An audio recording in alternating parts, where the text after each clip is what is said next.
자, 유치권 갑니다. 보니까 유치권을 아예 판례를 안 했네요. 제가 체크를 했어야 되는데 적어놨네. 은평 판례해야 이렇게 적어놨어. 이렇게 여기 판례해야 했는데 못 봤어. 자, 유치권 판례 갑니다. 판례 102페이지예요 102. 유치권 어디 가시느냐. 오른쪽 판례 가요. 오른쪽 두 번째 판례는 별 3개 하시고, 이건 지금 안 하고 판례 뜻 강의에서 할 거고, 그 밑에 결련성 인정되지 않는 거. 자, 밑줄 하세요. 제가 부른데 보증금 밑줄. 두 번째 시커먼스는 중간에 권리금 밑줄. 그 다음 세 번째는 맨 오른쪽 매매대금 밑줄. 그 다음 맨 밑에 계약명의신탁 밑줄 하시고 부당이득 반환 청구권 밑줄. 계약명의신탁에서 부당이득 반환 채권. 자, 그러면 연결시킬게요. 보증금, 권리금, 매매대금, 계약명의신탁에서 부당이득 반환 채권. 얘들은 비가 아니죠. 비용이 아니야. 그냥 이 법률관계에서 발생한 채권들이에요. 임대차 계약, 매매 계약, 계약명의신탁에서 발생한 채권이지 목적물의 비용들인 비용 채권이 아니야. 따라서 결련성이 없어요. 결련성이 없으면 피담보 채권이 될 수 없고 유치권도 행사할 수 없다. 그래서 소수로가 다 없다로 끝나요. 결국 결련성이 없으니까 유치권이 성립하지 않는 거예요. 자, 여기 전체가 왕별이에요. 왕별. 보증금 반환채권, 권리금 반환채권, 자, 매매대금 채권, 그 다음 계약명의신탁에서 부당이득 반환채권. 자, 세 번째 건축자재 밑줄. 건축자재를 납품했어요. 자재 매매대금 채권이죠. 건축자재대금 나오면 건축자재 매매대금 채권이군, 비용이 아니군, 유치권 안 되겠군. 그래서 건축자재대금 잘 나와요. 그다음 부속물 매매대금이죠. 부속물 매수청구 매매계획 매매계약. 그러니까 부속물 매매대금 유치권 안 되는 거야. 그래서 보증금 5번, 권리금 6번, 또 나왔으니까 7번 나왔네. 매매대금, 명의신탁, 부당이득 반환채권 잘 나와요. 아주 잘 나와. 그러니까 왕별. 자, 이제 점유 갑니다. 직접 점유든 간접 점유든 똑같은 점유. 자, 하지만 이 간접 점유는, 자, 봐봐요. 우리 승용차를 점유하고 있죠. 유치권 항상 점유, 결련성 있는 채권, 이 두 개가 필수 요소죠. 그래야 유치권이 태어나요. 문제는 이 점유는 지가 직접 점유하든 세줘서 빌려줘서 간접 점유 상관없어. 문제는 이 간접 점유는 옆집 놈한테 승용차를 맡겨야 돼. 제3자를 직접 점유자로 하는 간접 점유에만 이게 해당되지. 승용차를 채무자한테 맡겼어. 채무자를 직접 점유로 하는 간접 점유는 안 돼요. 채무자한테 승용차가 간 순간 그냥 날아가 버려. 유치권은 소멸해 버려요. 성립도 하지 않고.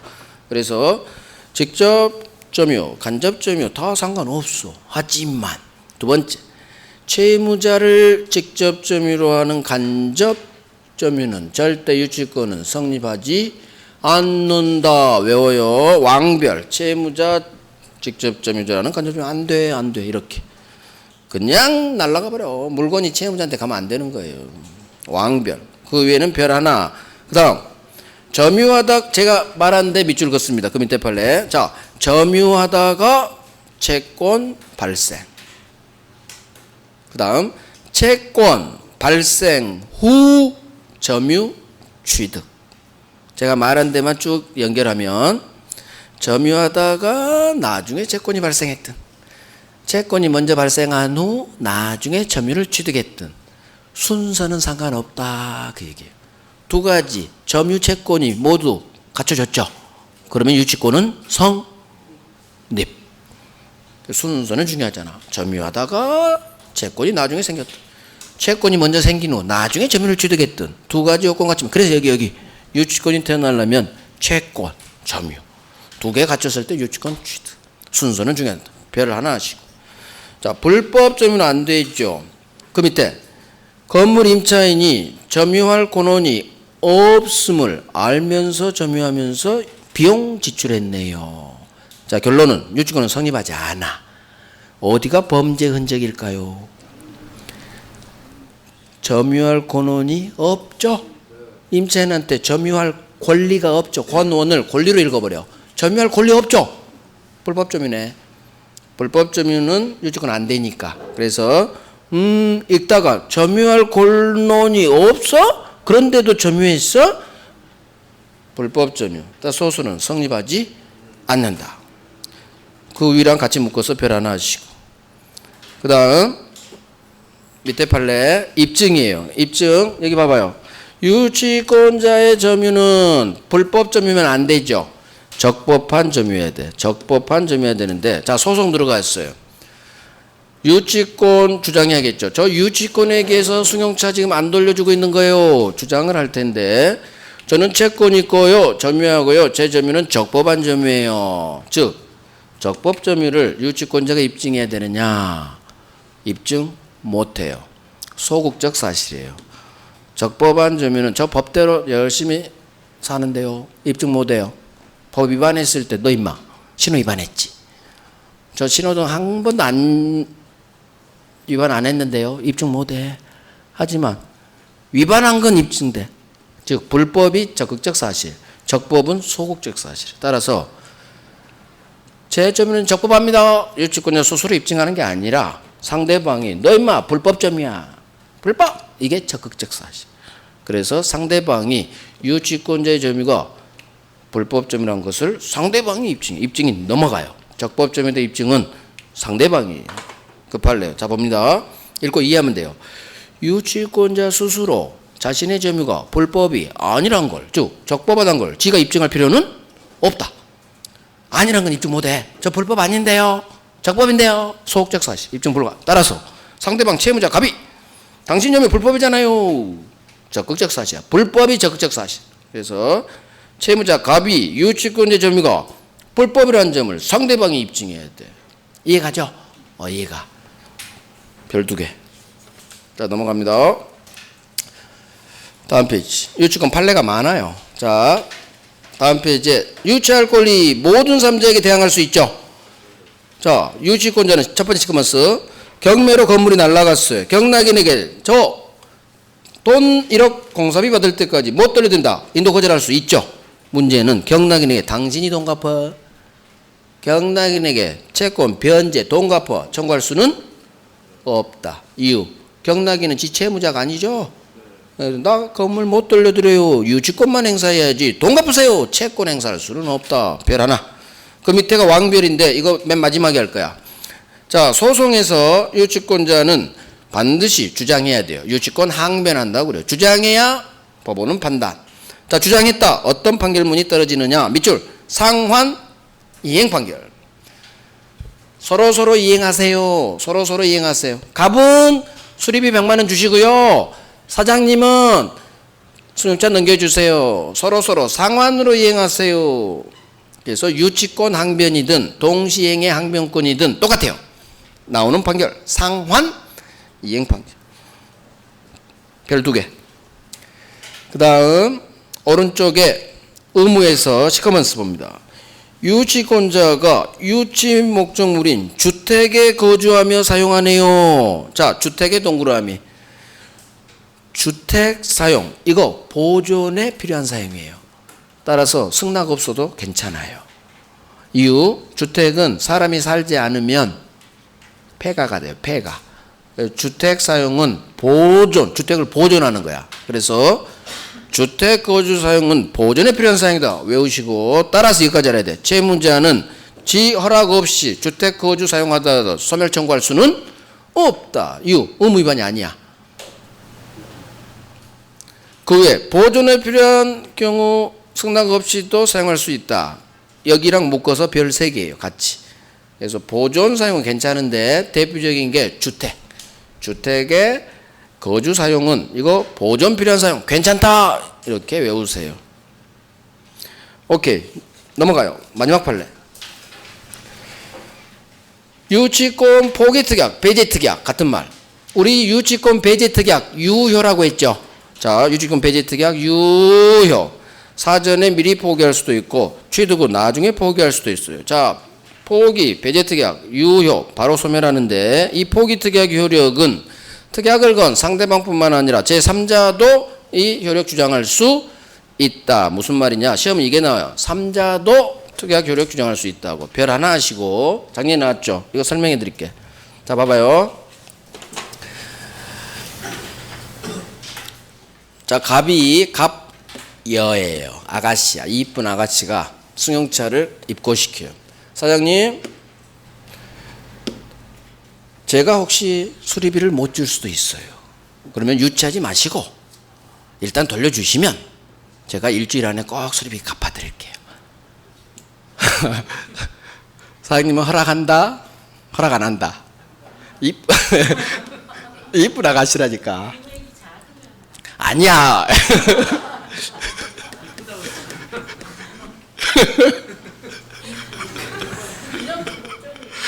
이쁘면 다 돼. 알겠어요? 아이, 웃지 말고. 알겠어요 했어.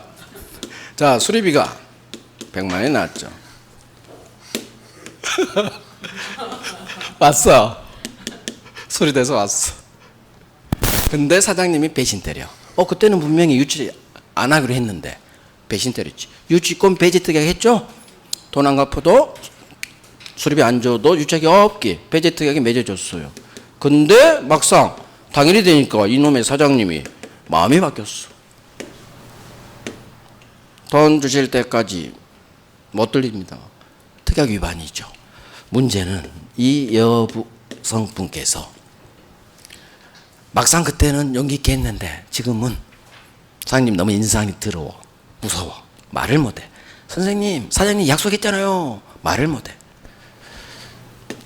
전화를 걸어. SOS. 누구? 신랑. 자기 신랑한테 전화. 여보, 빨리 와. 사장님이 배신 때렸어. 신랑이 왔어. 덩치가 이만해. 신랑이, 사장님, 당신 뭐야? 전에, 일주일 전에 우리 부인한테 유치 안 하기로 약속하셨잖아. 3자도 특약 효력 주장할 수, 제3자도 특약 효력 주장할 수 있다. 신랑도 이 배제 특약, 포기 특약 효력 주장할 수 있다. 특약의 당사자는 아가씨죠. 특약의 당사자만 포기 특약, 배제 특약 같은 말이에요.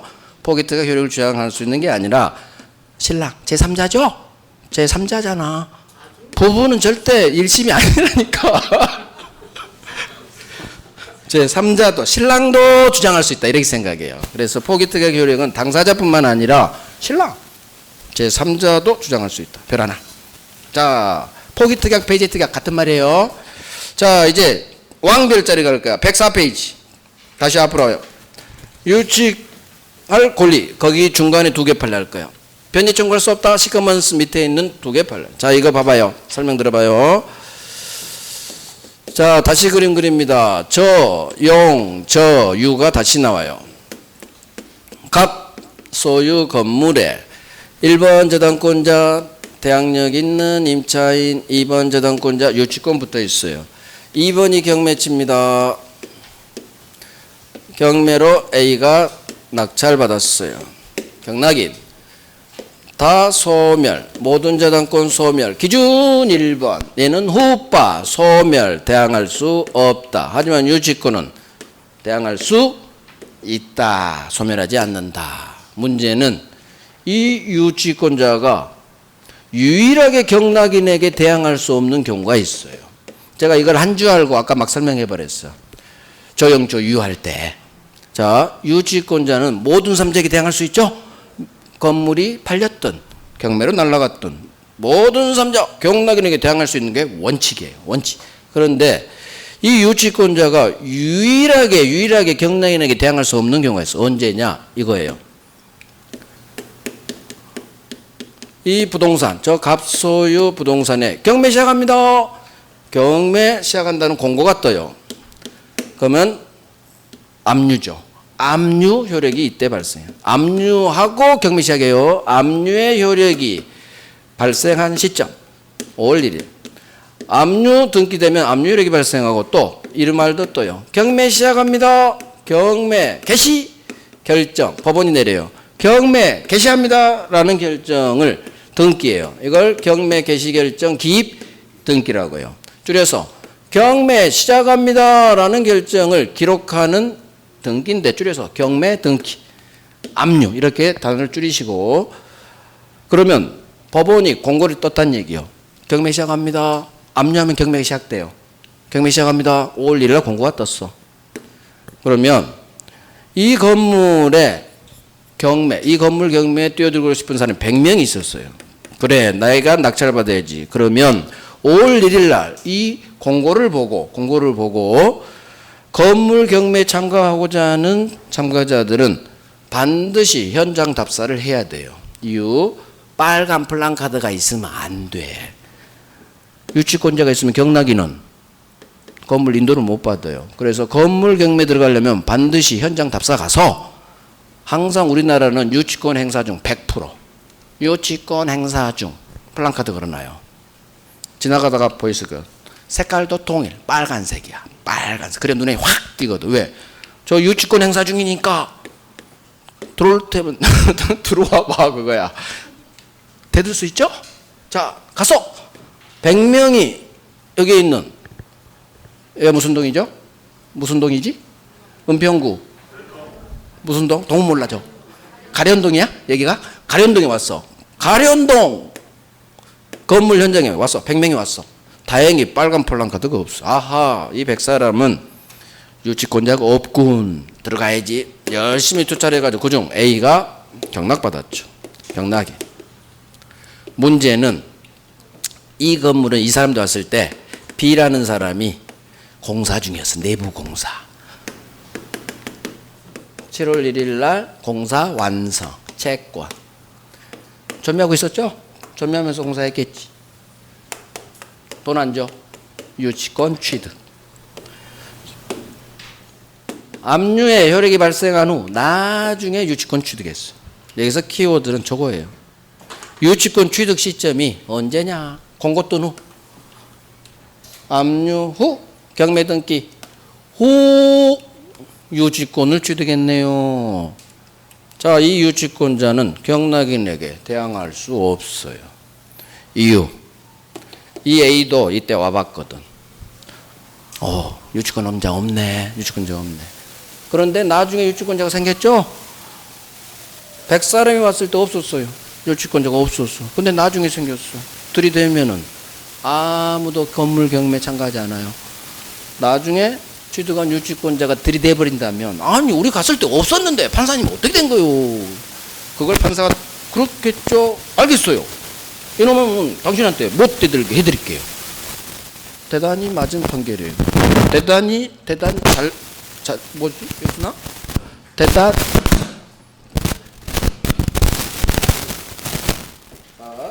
뭐가 문제일까요?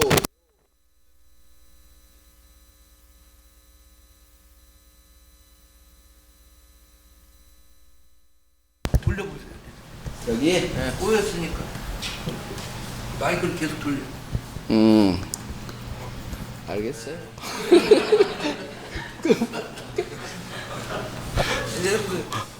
어떻게 아셨어? 기술자네?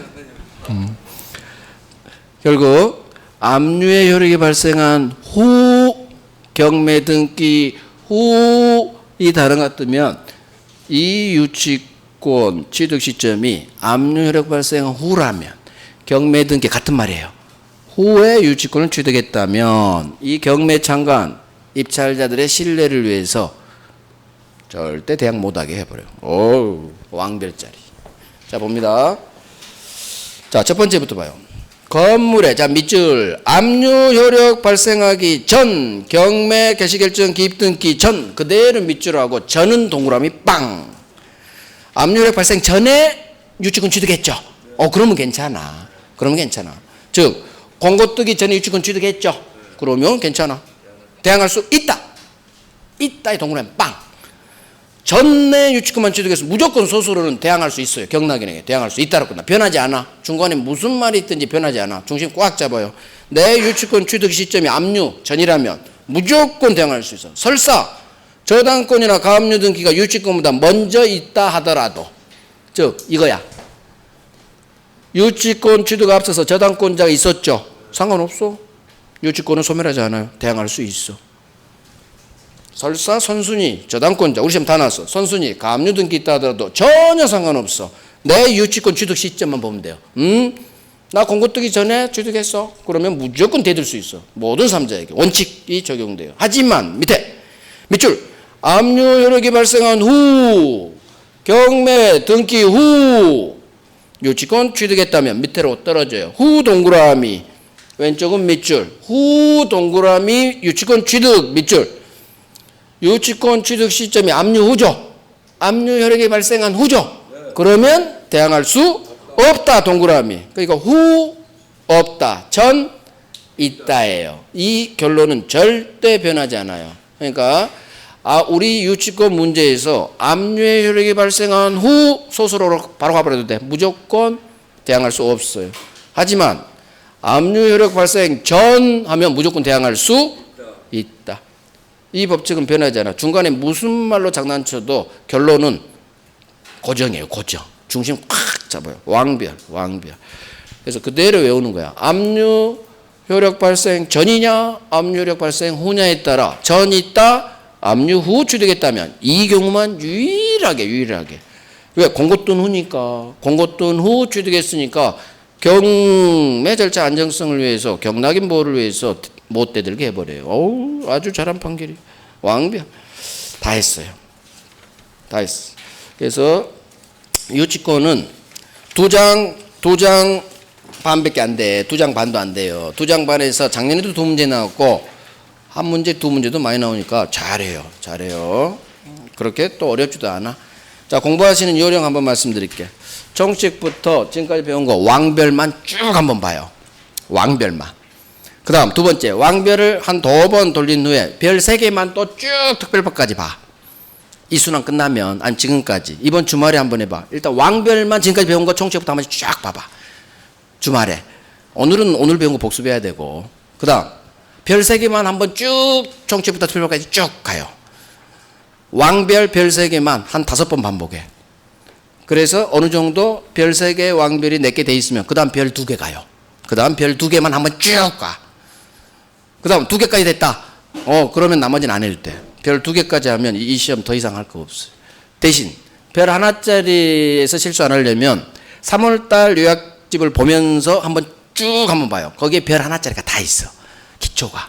그러니까 3월달 제 요약에 기초가 다 있어요. 기초가. 지금 하지 않은 내용도 거기는 있어. 근데 그 기초야. 제가 최소한 3월달에 요약 정리한 파트는 기초야. 나올 수가 있다는 얘기예요.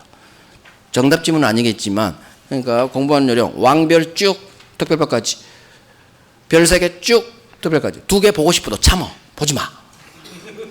하나한테 눈이니까 별도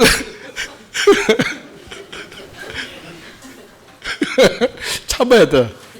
참고.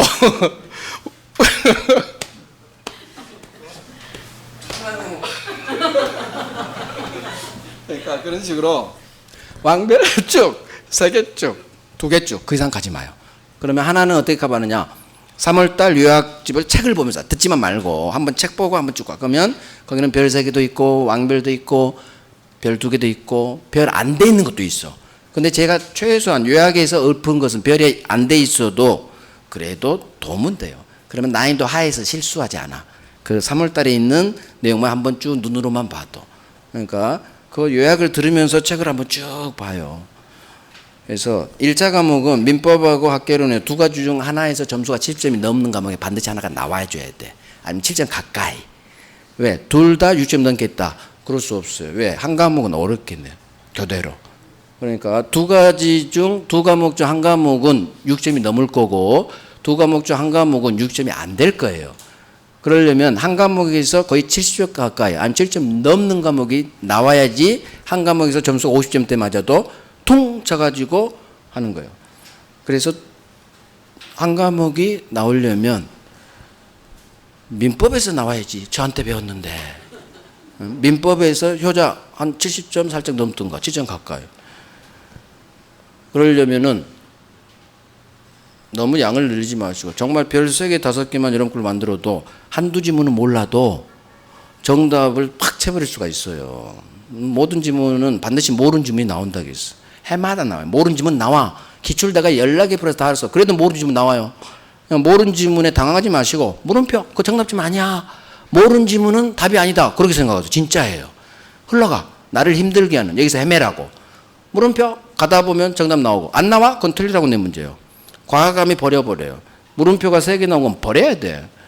그래서 2개 중에 헷갈려. 그것만 동그라미 치고 두 번째 들이대는 거예요. 그래서 별 3개 5개 왕별 정확히 하시고 그 다음 별 2개까지만 어느 정도 하면 이 시험은 이상 없어요. 또 그렇게 해야 점수가 더 잘 나와요. 괜히 하나까지 별 안 돼 있는 것까지 다 하려다가 제가 그랬죠. 기회비용이라고. 별 3개 왕별 잘할 시간을 그놈들이 뺏어버려. 시험이 나오지도 않고 흘러갈 것들. 괜히 귀퉁이 판례 그런 거 하지 마요. 제가 하지 않은 판례는 하지 마. 나오긴 이쪽에 안 나온 기출은 없어요. 하지만 다 흘러가. 안 중요해. 몰라도 돼. 항상 정답 지문은 정해져 있어. 우리 기출 문제 풀어보면 알잖아요. 항상 정답 지문 장난친 놈한테 박아놔. 우리 5월 특강할 때 경험해 보셨잖아. 3월도 그러고 지금 5월도 그러고. 정답 지문은 정해져 있어요. 중요한 놈을 장난쳐. 출제에는 기퉁이 판례 그런 거 신경 안 써요. 그냥 5개 지문 넣어서 헤매봐. 여기서 헤매봐. 그래서 할 뿐이지 정작 네가 이걸 알고 있느냐. 정답 지문은 정해져 있는 거예요. 그게 별 3개 왕별이니까 왕별을 하면 쭉 별 3개만 쭉 그거 됐을 때 별 2개 한번 가보고 그런 식으로 하면 괜찮을 거예요. 그래서 제가 별 단계를 나누는 거예요. 그냥 의미가 없잖아. 별하는 중요도가 분명히 있어. 정답 지문. 저는 모든 과목을 저같이 해줬으면 좋겠어요. 선생님들이. 왜? 2차 과목도 똑같아요. 정답 지문 따로 있어요. 공법도 마찬가지고 중개사법도 마찬가지고 기출이 많이 나온 놈 10번 나온 놈이 있고 2번 나온 놈이 있어. 따로 존재해요. 흘러가는 놈이 있고 장난치는 놈이 항상 장난쳐. 어떤 과목이든 똑같아요. 법과목은. 그러면 분류를 해주면 좋아. 자주 장난 잘 치고 자주 빈출되고 그런 건 별 왕별 박아주고 그 다음에 기출은 나왔지만 좀 덜 나와. 그런 건 흘러가고 그런 건 분명히 있거든. 흘러가는 지문이 있고 장난치는 지문이 진짜 따로 존재해요. 민법만 그러는 거 아니야. 학계론도 그렇고 모든 과목은 원래 시험이라는 게 특성이 그래요. 그러니까 그걸 분리해가지고 단계를 밟아주면 좋을 거라고 봐요. 그 다음 요약집에 기출 안 박혀져 있는 혹시 저같이 기출 30일 기출 박혀 있는 과목이 혹시 있나요? 요약집에 다른 과목 하나도 없나? 여러분들이 박아. 여러분들이 박아. 어떻게 박느냐? 30일에 기출을 풀어요. 40문제. 모든 과목 학계론 공법 거기에 요약집 있죠. 요약집에 본인이 박으세요. 지문 보고 이게 30일에 나왔네. 박아. 거기 중 185개 안 나온다니까 올해. 15개만 올해 나오고 185개는 안 나와요. 확률적으로. 그러면 작년에 이쪽이 나왔고 이 지문은 안 나오겠군. 그러면 그 오른쪽이 나오겠군. 그런 식으로 예상을 하면서 시험 준비를 해야 돼요. 무턱대고 작년에 나왔는데 막 죽어라고 해. 안 나와. 95%는. 그러니까 자기가 박아야 돼. 30일을 박아서 제가 그러잖아요. 동시에 이쪽이 나오면 전반부가 올해 나올 거고 해제 뒤쪽이 나왔으면 올해는 이쪽이 나와요. 같은 동네에서도 작년 기출이 3자가 나왔으면 올해는 법정 해제 요건이 나와요. 이행지체 불론 그쪽 행사 쪽이. 그런 식으로 돌아가면서 같은 파트도. 그러니까 작년에 어디 동네가 나왔는지 30일이 박혀있는 동네 어디인지. 그러니까 제가 그거 보고 강의하잖아요. 작년에 일괄경매 나왔으니까 올해 안 나올 가능성이 90%예요. 그러면 작년에 안 나온 중요한 데가 뭐냐? 목적물, 부합물 정물 안 나왔죠? 나올 1순위. 그 다음 법정선거 안 나왔죠? 나올 대상. 저당권 연관계 안 나왔죠? 그 3개 중 분명히 한 문제는 나와요. 반드시 나와. 그러니까 기출이 박혀 있어야 그걸 예상을 할 수가 있다고. 그러면 안 돼 있으면 여러분이 박으라고. 내가 고생해야지 어떡해. 선생이 안 해주는데. 저는 그렇게 했어요. 27회 볼 때 제가 다 박았어. 그래서 다 제껴 버렸어. 90%안 나오니까. 그러니까 본인이 해야지. 본인이. 그래서 작년에 나왔구나. 올해는 안 나오겠구나. 그래서 안 나온 파트에 별 3개가 막 있어. 그러면 올해는 이쪽이 나오겠구나. 이걸 더 열심히 해. 물론 버리라는 게 아니야. 완전히 버리라는 게 아니라 지금은 하더라도 최종적으로 갈수록 이제 좀 덜 봐도 된다는 얘기지. 확률 싸움 해야 되니까. 그래서 본인이 받기를 바래요. 본인이 작년 30일에 기출 누구나 알 수 있잖아. 자료에서 다운해가지고 출력해가지고 한번 풀어보고 그 다음 박아. 페이지 넘기면서 30일 박아요. 그거 꼭 해야 돼. 그거 해요. 그냥 맨땅에 헤딩하지 마시고 시험은 요령 있게 해야 돼요. 요령 있게. 자, 이제 계약법 갑니다. 계약법. 계약법. 계약법은 계약 총론이 있고 강론이 있죠. 계약 강론에서는 세 가지 계약을 배우죠. 매매, 교환, 임대차. 자, 총론, 강론. 매매, 교환, 임대차. 이 세 가지 계약을 배우고 총론에서 계약의 성립, 쌍무계약의 효력, 쌍무계약의 효력이에요. 매매교환 임대차가 쌍무, 유상, 낙성, 불효식 계약이에요. 이 쌍무계약, 매매임대차 효력 세 가지가 나오죠. 동시행 합시다. 동시행 항변권. 두 번째, 위험, 부담. 세 번째, 삼자를 위한 계약. 이 세 개가 쌍무계약의 효력이에요. 쌍무계약 효력. 마지막으로 계약 채무 불이행하면 계약 해지합니다. 계약 해지. 총론 5문제, 강론 둘, 셋 해가지고 총 10문제가 나오죠. 자, 봅니다. 성립 전에 계약의 종류. 자, 작년에 나왔어요. 이거 나올 때가 됐었어. 제가 작년에 3, 4년 됐기 때문에 계약의 종류 나올 수 있다. 나왔어요, 역시. 그러니까 선생은 항상 분석을 해요. 이게 나온 지가 몇 년 지나면 텀이 있어요. 해마다 나온 놈이 있고 3, 4년에 나온 놈이 있고 10년에 한 번 나온 놈이 있어. 7년에 나온 놈이 있고. 그러면 대충 기출을 분석해 가지고 아, 이게 이제 나올 때가 됐구나 하면 그에 좀 나올 수도 있으니까 좀 보세요. 그렇게 해요. 물론 마지막 특강에서는 그걸 더 집중해서 하겠지만 평소에도 해줘야지. 안 나와요, 올해. 작년에 나왔기 때문에 계약의 종류는 이제 올해 안 나와요. 자, 안 나온다고 해서 아예 제끼면 안 되지. 일단 안 나올 가능성이 있지만 그래도 가볍게는 터치해야지. 쌍무, 유상, 낙성, 불효식 계약이죠. 자, 쌍무, 대가적 채무, 유상, 대가적 출연, 낙성, 합의만으로 성립. 불효식, 계약서 필요 없죠. 기본 개념. 시험은 뭐가 나오느냐? 2번의 세 번째 줄. 역시나 나오는 게 나와요. 나머지는 다 흘러가고 기초고 시험은 2번. 네, 세 번째. 매매, 교환, 임대차. 우리 시험 범위 강론에서 배운 이 세 가지. 쌍무, 유상, 낙성, 불효식 계약이다. 이거 알면 다 풀어요. 두 번째. 시험 범위는 아니지만 증여, 사용대차. 이건 공짜예요. 나만 주죠, 자식한테. 따라서 공짜, 무상. 그 다음에 나만 채무가 있으니까 소유권 이전 채무, 편무. 무상, 편무는 증여, 사용대차. 이 두 개만 알면 돼. 근데 그 밑에까지 알아야 돼.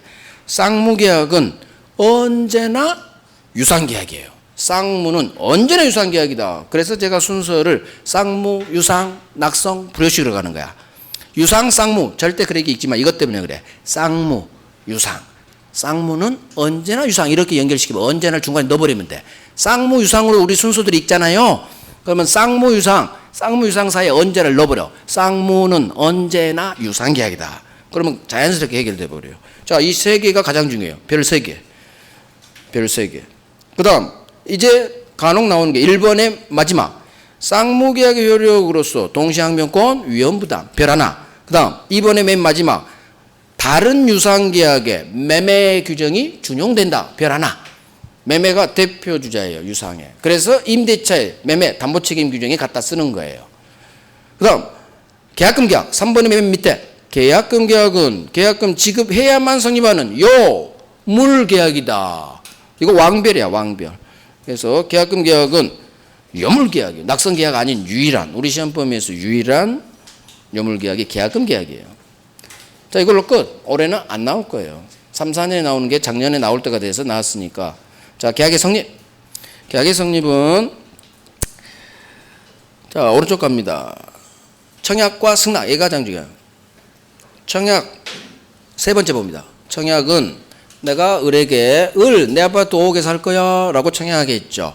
반드시 구체적, 확정적으로 해야 돼요. 구체적, 확정적. 즉 뭘 파는지, 목적물, 대금은 얼마인지 승낙만 하면 바로 계약이 체결되기 때문에 구체적, 확정적 의사 표시라 별 3개 하시고. 자, 청약 상대방.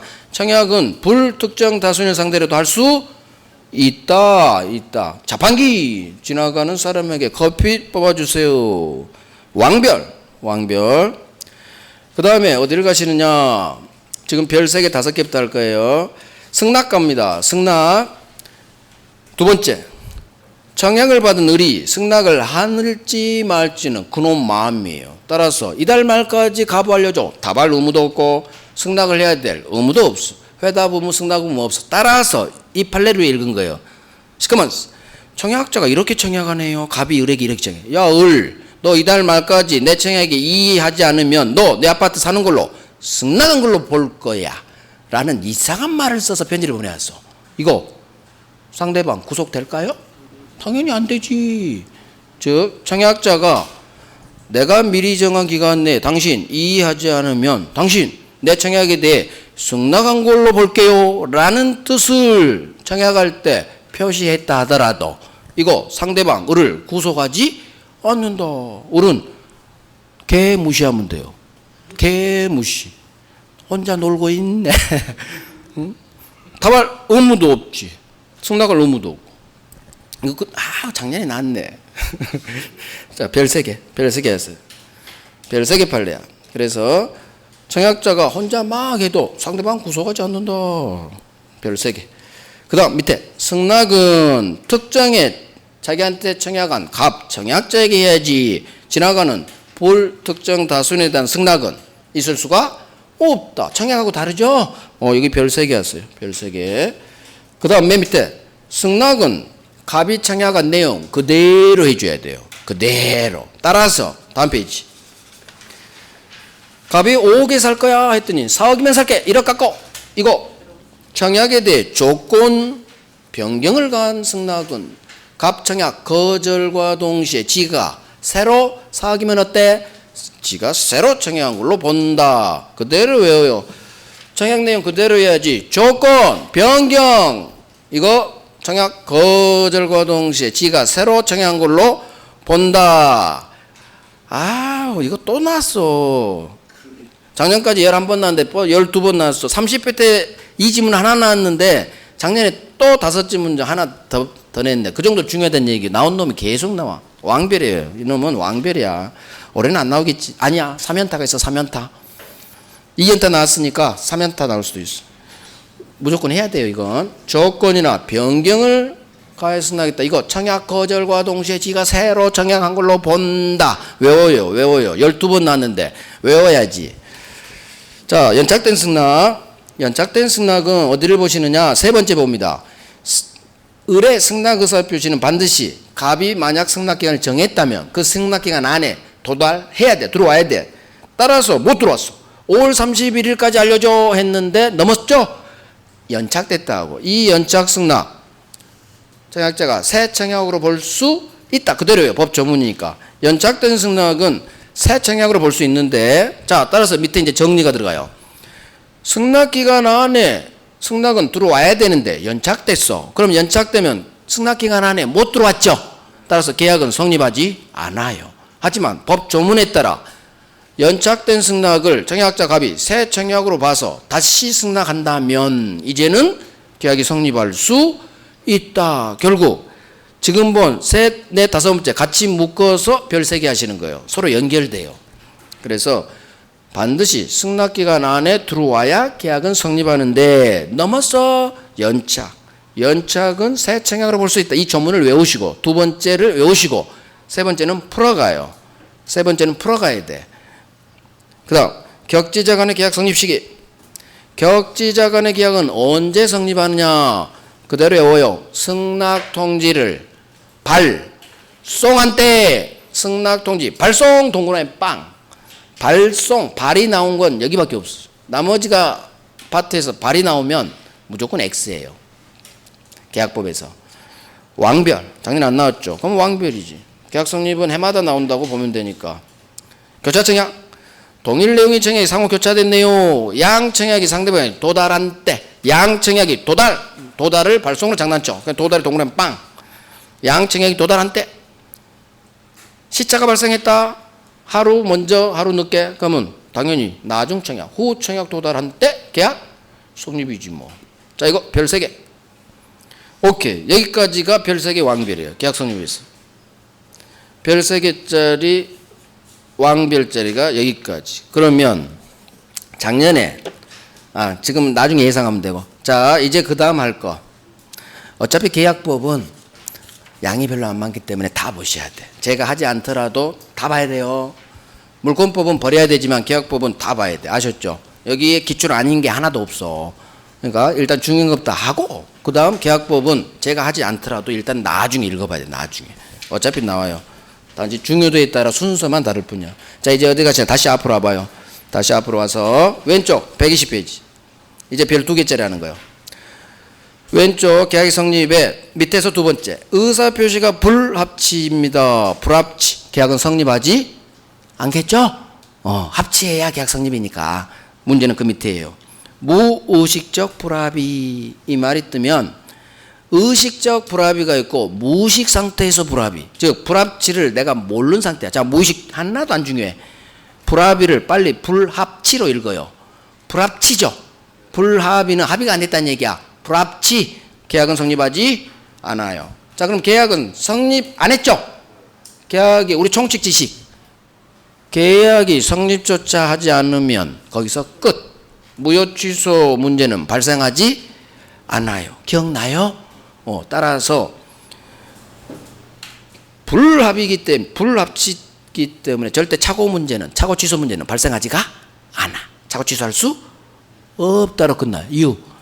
무의식 불합의. 계약은 성립되지 않는다. 자, 여기는 괄호 열고 닫아. 우리 시험지 안 떠. 계약은 성립되지 않는다를 괄호 열고 닫아요. 우리 시험지는 안 뜬다니까. 내 머릿속으로 계산해야 돼요. 우리 시험 이렇게 나와.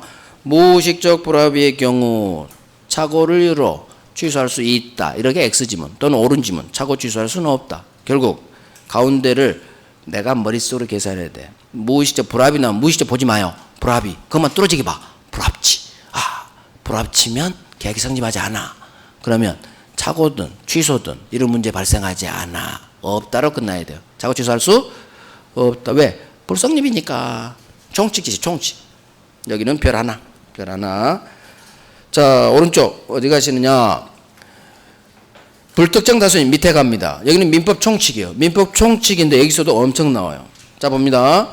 총칙이라 지금 한 거. 여기 쪽 별 3개 할 거예요. 왕별도 나오겠네. 청약은 청약의 통지가 상대방에 도달한 때 효력이 발생한다. 자, 의사표시는 도달주의죠? 총칙이죠? 민법 총칙. 도달한 때 효력 발생. 맞는 질문이죠? 그 밑에 총칙이요. 청약자가 의사표시, 청약 의사표시 발송한 후 도달하기 전에 사망하거나 제한 능력자가 됐네요. 의사표시 효력에는 영향을 미치지 아니한다. 총칙이죠? 영향 없어, 영향 없어. 즉 나는 죽었어도 의사표시는 의리 없다고 했죠. 지는 도달하면 효력 발생. 그 다음 또 총칙. 상대방이 제한 능력자네요. 5살짜리. 5살짜리 제한 능력자에게는 의사표시 효력 대항할 수 없다. 하지만 아버지가 알았어. 법정 대리인 도달사 알았어. 그러면 대항할 수 있다. 총칙. 의사표시 효력 발생 시기에 관한 법조문 3개예요. 3개. 자, 첫 번째 도달한 때 효력 발생. 자기가 나왔으니까 별 하나. 두 번째 이건 왕별이야. 왕별. 발송 후 사망 제한 능력자 되다 영향 미치지 않는다. 이거 외우라겠어요. 거기도 왕별이 있고 여기도 왕별이야. 왕별. 야, 밑에 별 하나. 밑에 별 하나. 그래서 두 번째는 총칙에서도 나오고 여기서도 나와요. 반드시 외워요. 의사표시 의리 없다겠어요. 나는 사망 제한 능력자 됐는데 지놈은 의리 없이 도달하면 효력 발생. 산다. 지는 산다. 나는 죽었는데 얘는 산다. 영향을 미치지 않는다. 정직하게 조문대로 나오면 무조건 맞는 지문. 왕별. 그 다음 밑에 갑니다. 청약은 철회하지 못한다. 법조문이죠.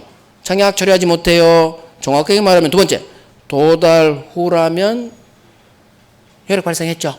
철회 못해. 하지만 도달 전이라면 철회할 수 있다. 이것도 민법 총칙에서 했어요. 묶어서 별 2개. 묶어서 별 2개. 그 다음 넘겨봐요. 넘겨봐서 연착된 승낙 파트의 첫 번째, 두 번째 법조문 봅니다. 자, 청약할 때는 승낙기간을 정해서 할 수도 있고 두 번째, 승낙기간을 정하지 않고 청약할 수도 있어요. 122페이지 왼쪽 연착된 승낙의 조문 밑에 하고 있어요. 승낙기간을 정해서 청약했다는 얘기는 갑이 을에게 이번 달 5월 31일까지 가부 완료죠. 승낙기간 정했죠. 그러면 그 기간 내에 승낙 통지를 받지 못했다면 청약은 효력을 잃어요.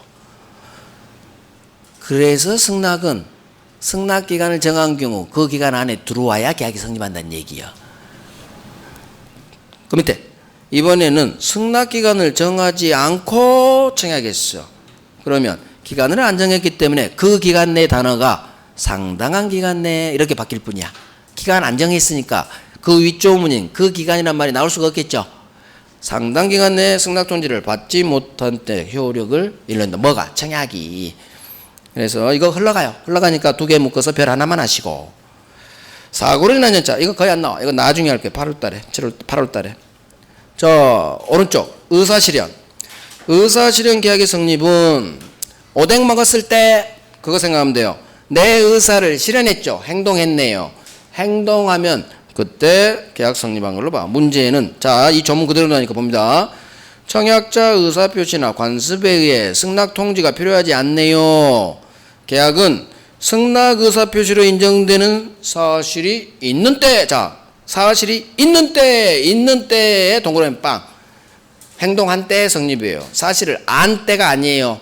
그 사실이 있는 때, 오뎅 먹었을 때, 아줌마가 1분 뒤 내가 오뎅 먹은 걸 본 때가 아니야. 안 때, 아니, 있는 때, 오뎅 먹었을 때, 주차한 때, 그 사실이 있는 때, 이걸 의사실현 계약 성립이라고 해요. 별 하나. 그래서 이걸 안 때 성립한다. 이렇게 장난쳐요. 있는 때, 오뎅 먹었을 때 성립이에요. 오뎅 먹었을 때. 그래요. 여기까지. 10분간 쉬고, 나머지 제